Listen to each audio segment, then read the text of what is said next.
पुण्यामधून एक महत्त्वाची आणि मोठी बातमी आपल्या समोर येते। आधी पुण्यातून एकाला उचललं, मग त्याच्या माहितीवरून मुंबईतून दुसरा ताब्यात। पुण्यातील ड्रग्ज कांड प्रकरणी पोलिसांची कारवाई।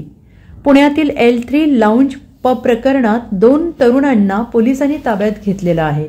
या पबमधील व्हिडिओमध्ये ड्रग्ज घेताना दिसत असलेल्या 2 तरुणांना पुणे आणि मुंबईतून ताब्यात घेतलंय।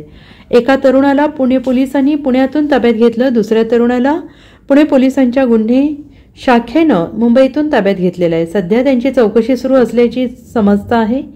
बाथरूममध्ये ड्रग्ज घेत असलेल्या तरुणांना पुणे पोलिसांच्या क्राईम ब्रँचने ताब्यात घेतलंय। FC रोडवरील पबमध्ये अंमली पदार्थांचे सेवन करणाऱ्यांमध्ये अल्पवयीन मुलांचा समावेश असल्याचा पोलिसांना संशय आहे। सध्या पोलिसांनी ताब्यात घेतलेल्या दोन्ही तरुणांच्या रक्ताचे नमुने तपासणीसाठी घेणार आहेत। दोघेही तरुण 24 ते 25 वर्ष वयोगटातील असल्याची प्राथमिक माहिती समोर आली।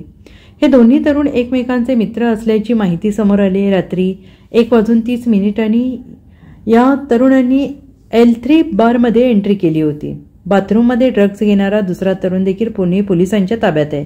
त्याला ताब्यात घेतल्यानंतर त्याने त्याच्यासोबत असलेला दुसरा तरुण हा मुंबईतील असल्याचं सांगितलं। त्यानंतर दुसऱ्या तरुणाला पोलिसांनी मुंबईतून ताब्यात घेतले। सध्या त्यांची चौकशी सुरू असल्याची माहिती समोर आलेली आहे।